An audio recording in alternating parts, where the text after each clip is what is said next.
Hello, hello, good morning po. Paano po ako, magbibideo po ako. Kumusta po kayo?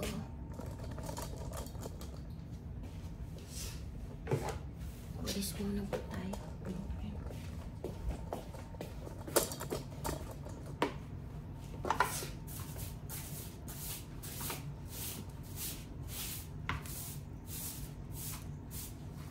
Dito muna po tayo magwalis.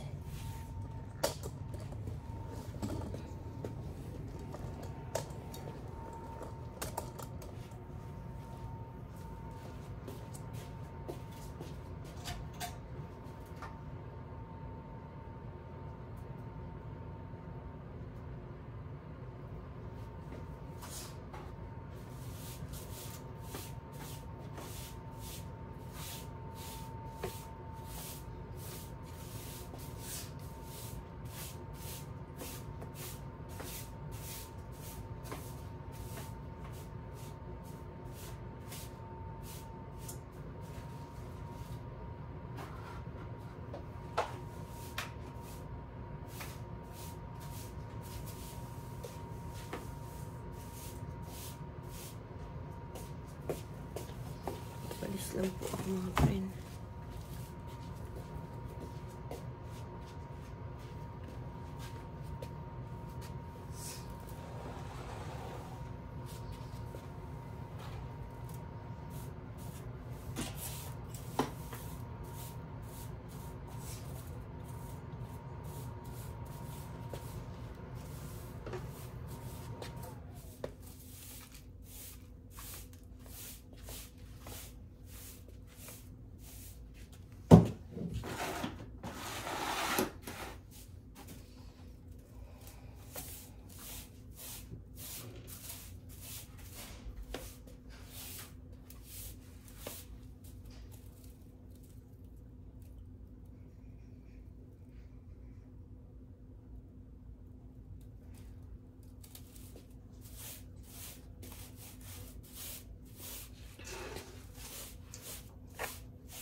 Paso lang po ako.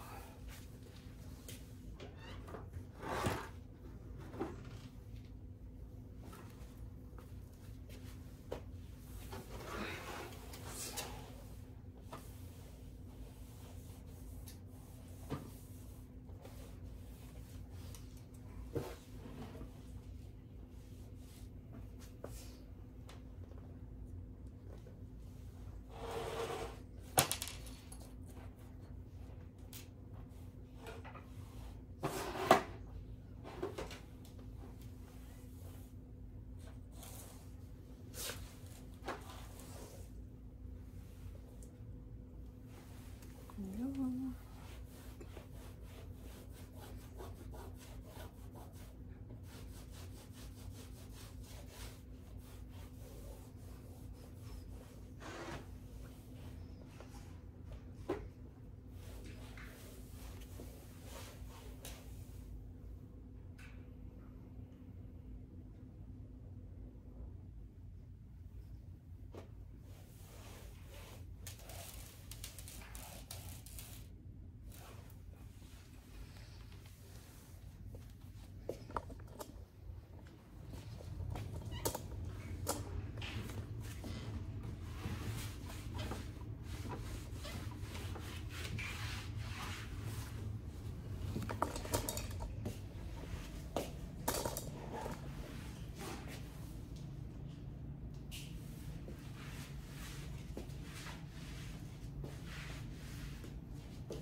Hello. Kamusta po kayo?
38 na eh.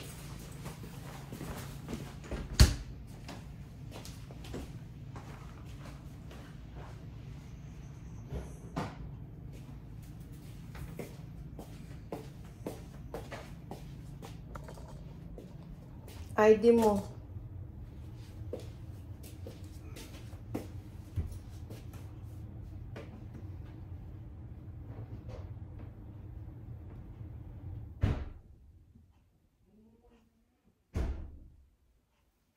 Wala na, wait lang. Nasaan na eh? Ano? Wait ko. Tsaka mo. Wala na. Late ka na.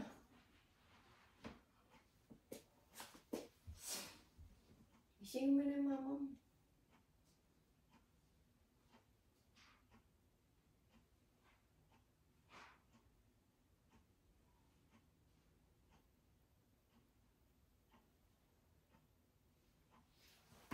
Ikot kasi na ikot. Tinanghali na siya. Pati na siya sa mama niya.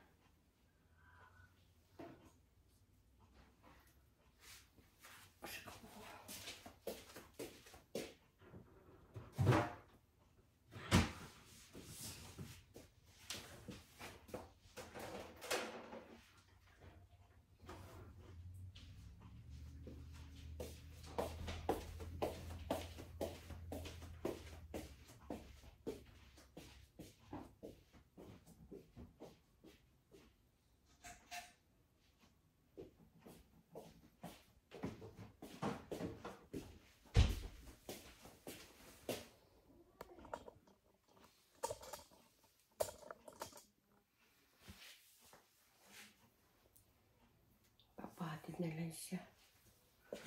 Kulit kasi.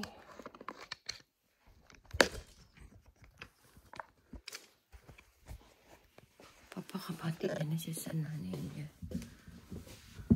Kasi ang kulit.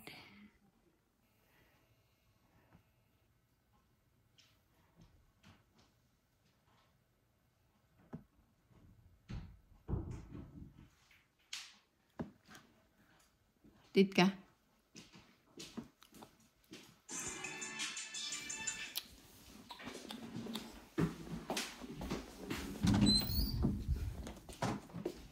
Manipo ako.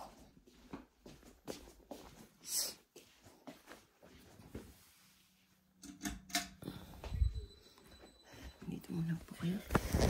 Ihilam po ako.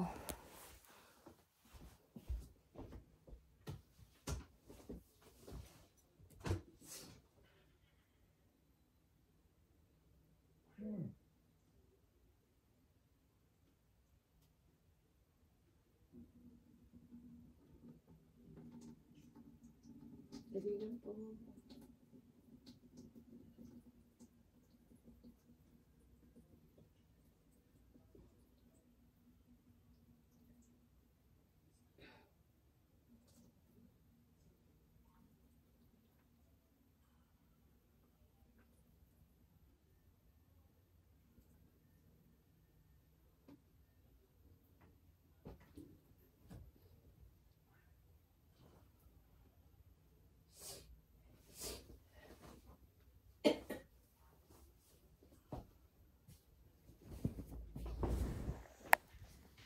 Pakainin muna natin yung aso.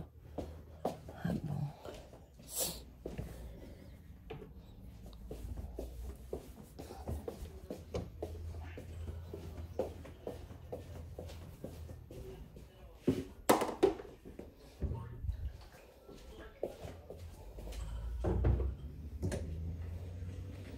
tapos ko lang po ito.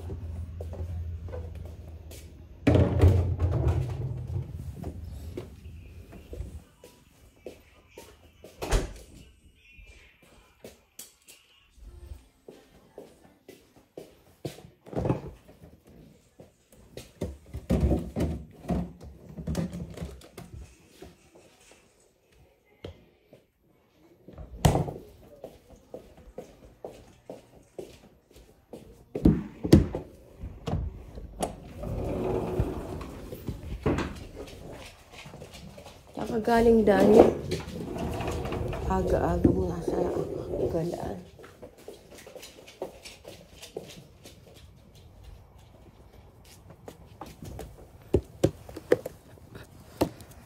Dilim pa po dito.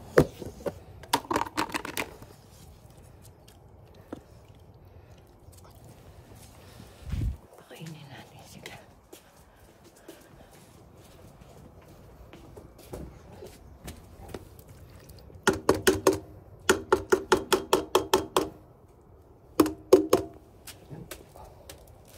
Ros, kain na. Kain mo na.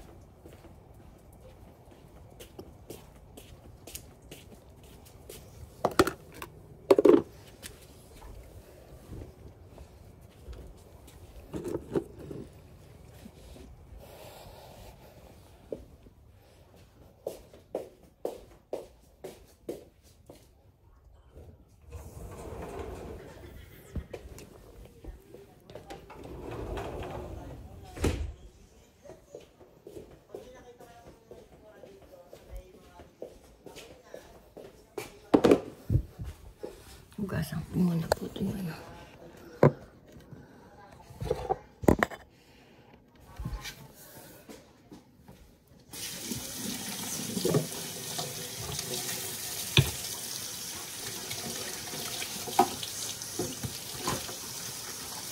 Hugasan ko lang.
Higaan ang apo ko.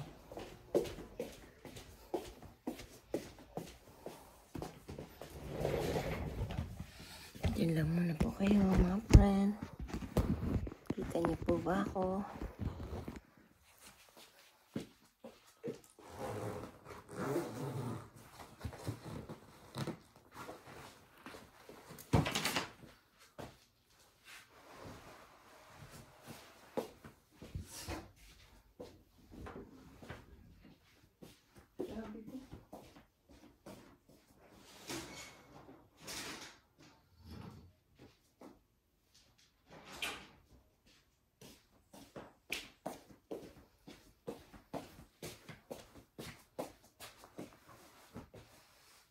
Ayusin lang po natin to.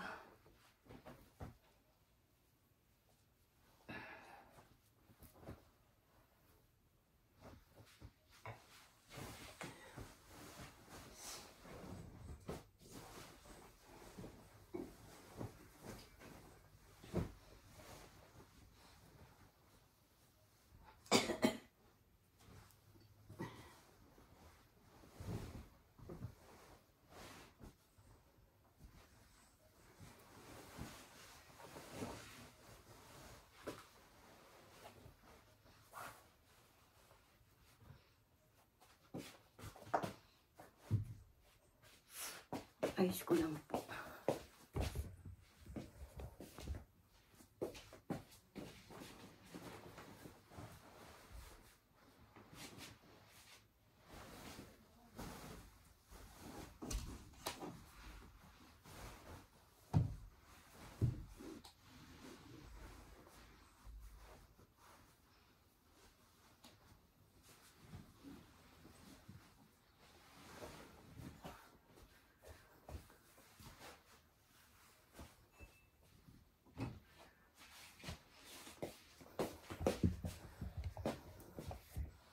Dadok lang po.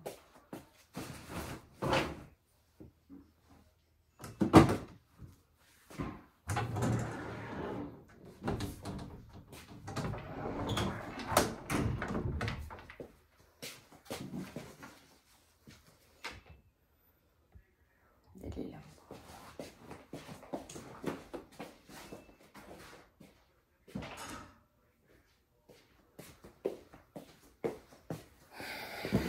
Ayos ko na po yung ano naman po.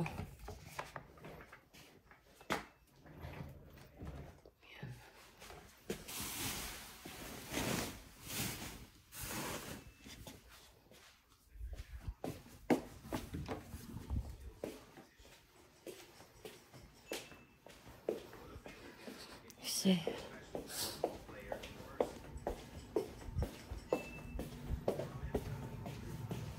patayin natin ilaw dito. Tulog na yung asawa ko.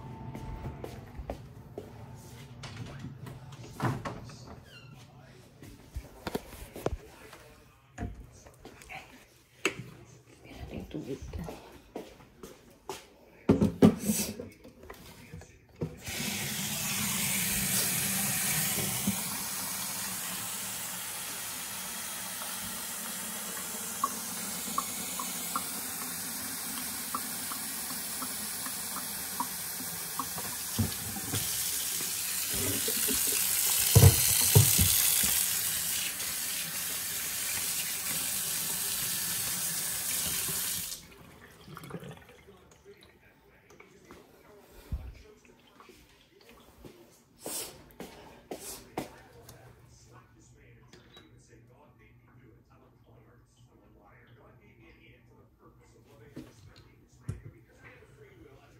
Wala yata ang laman.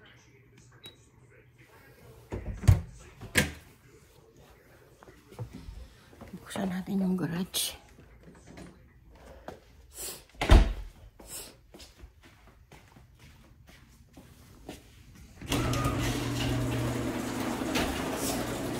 Good morning! Good morning! Malamig po.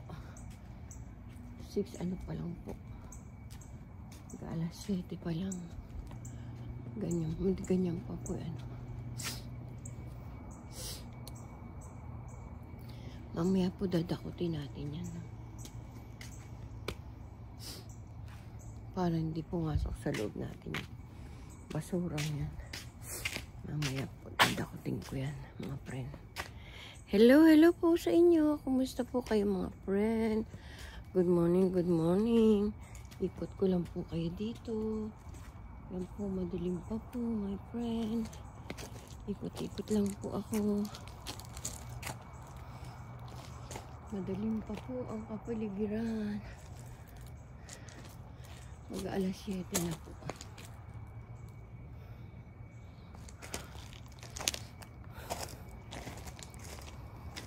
Nagbago na po yung oras dito ngayon. Parang ano, yung dilim nito parang sa Philippines lang ngayon. Nagbago po yung oras ngayon. Tingnan natin yung mga aso ko. Mga aso kong makukulit.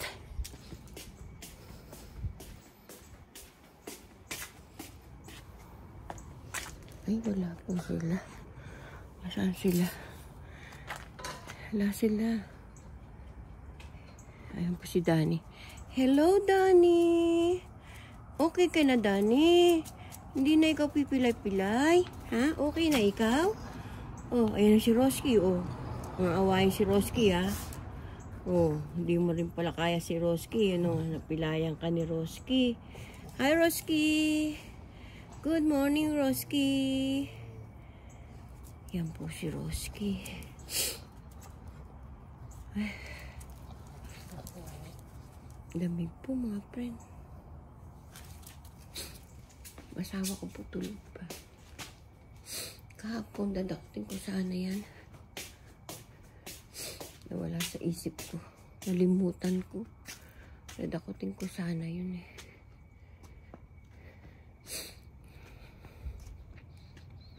Maaga pa naman. Hahatid namin yung apo ko. Kasi na-late na siya. Kasi ang bagal niya kumilos.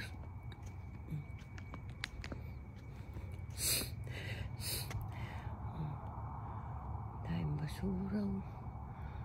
Andito lahat sa amin yung basura. Sa kanila malinis, oh. Paano kasi hangin papunta rito? Kaya ano? Kaya tingnan yung basura yan, dayo. Mga dahon, yan. Kasi yung hangin pa ganun. Kaya dito sa amin lahat na pupunta yung mga ano, mga dahon. Hindi pa po nalalagas lahat yung mga dahon, tingnan nyo. May mga ano pa po, dahon. Mga ilang ano pa po yan, nalalagas na lahat yan. Uy, mga friend, malapit na ang Christmas. Merry Christmas sa inyong lahat. Christmas na naman. Merry Christmas.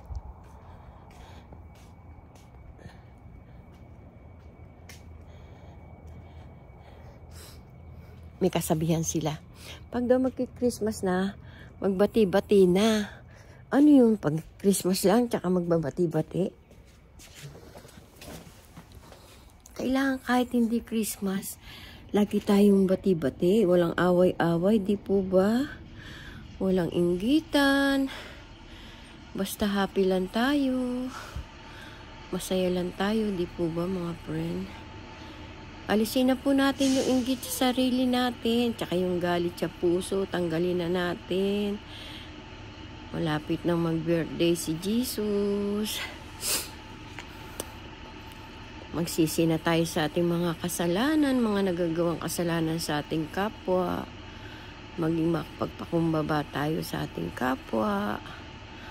Ganyan lang po ang tao. Magsisi. Lagi naman tayo hinihintay ni Lord eh. Lagi nakabukas ang kanyang palad sa atin. Ano man yung nagawa natin mga kasalanan, pagsisihan natin, magsisi po ba tayo? Bukal sa puso natin. Ulit-ulit po tayong papatawarin ng Panginoon. Hindi po siya nagsasawa sa atin. Napakabuti ng Panginoon sa atin. Kung kayo nabipighati, lumapit lang po kayo sa Kanya. Magpayakap po kayo sa Kanya. Lagi lang po na bukas palad ang Panginoon sa atin lahat. Mayaman, mahirap, pantay-pantay po tayo. Walang mayaman sa Panginoon. Walang pantay-pantay tayong lahat. Madusing ka man, magandang damit mo, lahat tayo yayakapin ng Panginoon. Hindi namimili ang Panginoon na mabango ka, mabaho siya, hindi ka yayakapin. No, hindi po. Pantay-pantay po tayo. Sa taas, pantay-pantay po tayo. Walang mayaman, mahirap po dun. Oo, dito sa lupa, tinitingala yung mayayaman. Pero pag panik mo sa kaharian ng Panginoon, pantay-pantay po tayo. Walang mayaman, walang mahirap, walang mabaho, walang mabango. Pantay-pantay po tayong lahat. Kaya masasabi ko lang po sa iba, yung mga tayog na narating, huwag naman po tayo masyado magmaptaas sa ating kapwa. Tao rin po sila, nasasaktan din po sila. Hindi ulit nagkasala ang isang tao, hindi na pwedeng magbago. Pwede pong magbago ang isang tao. Kayang-kaya pong magbago ng isang tao pag po siya ay naliligaw ng landas, nagkakasala. Kaya pong magbago ng isang tao, nasa tao lang po yun. Nasa kanya na ang pagbabago.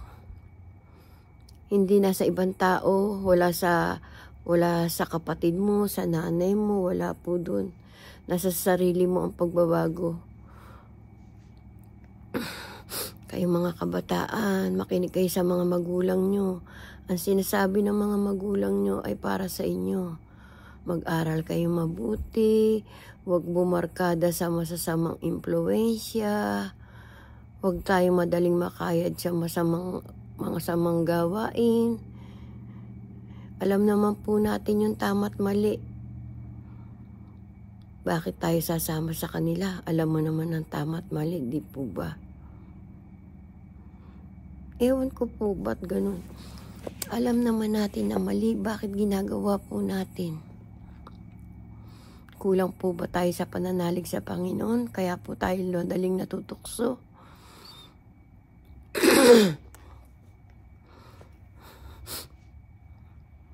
Huwag po natin uhusgahan yung mga taong nagkakasala. Bigyan po natin sila ng pagkakataon.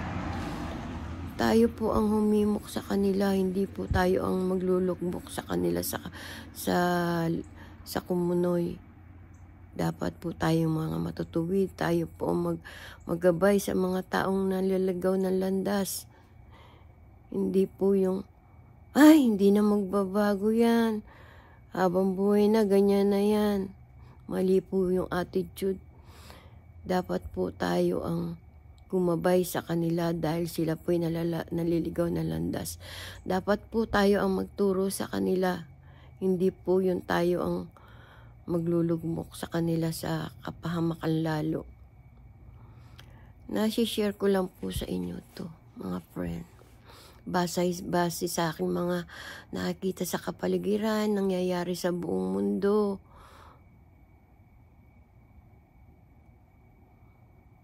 Basta mga kabataan, mag-aral kayong mabuti. Sumunod sa magulang, maging magalang sa magulang, mapagmahal sa magulang. Arugain nyo ang magulang nyo habang bata pa, habang kapiling nyo sila. Pag hindi nyo na sila makapiling, hindi nyo na sila mayayakap, hindi na kayo makakasabi sa kanya ng I love you. Hanggang malakas po sila, sabihan nyo po ang mga magulang ninyo na mahal nyo sila. Huwag po natin baliwalain ang magulang. Napakasarap sa damdamin ng magulang po pagwari sinasabihan nyo, I love you, mama. Ganun po, I miss you, mama. Ingat ka palagi, mama. Mahal na mahal ka namin, mama. Papa.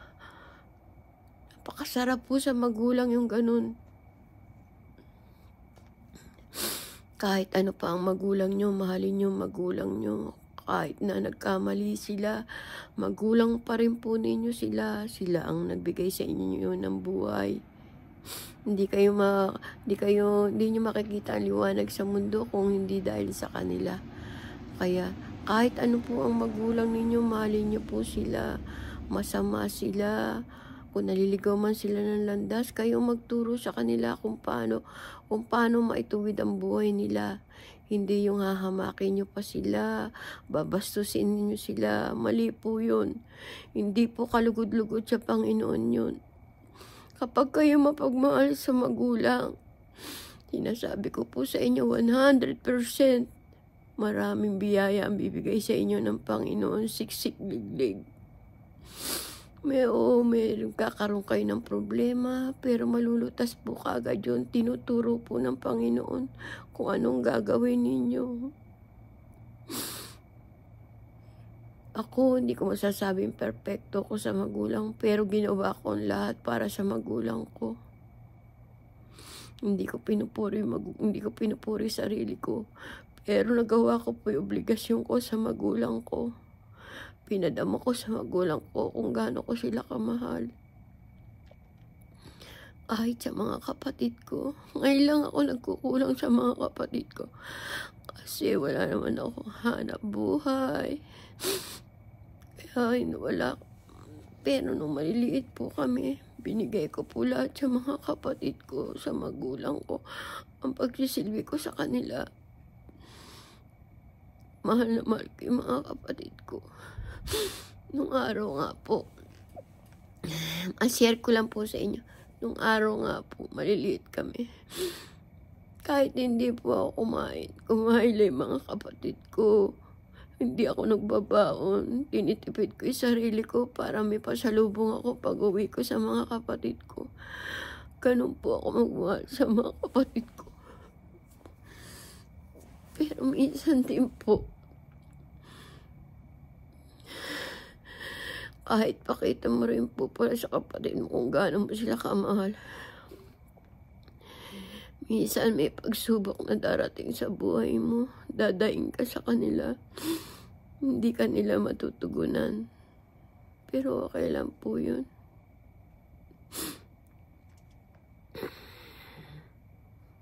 Pero mahal na mahal ko po yung mga kapatid ko. Kung wala man ako na itutulong sa kanila ngayon, sana maintindihan nila. Kasi wala naman po akong hanap buhay. Yung mga pamangking ko, yung mga anak ko,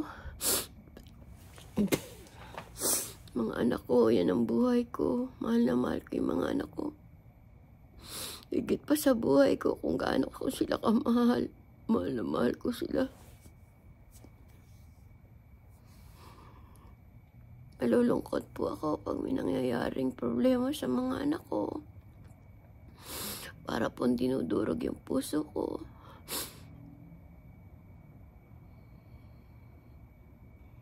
Mahirap po maging magulang. Hindi po basta magulang ka lang.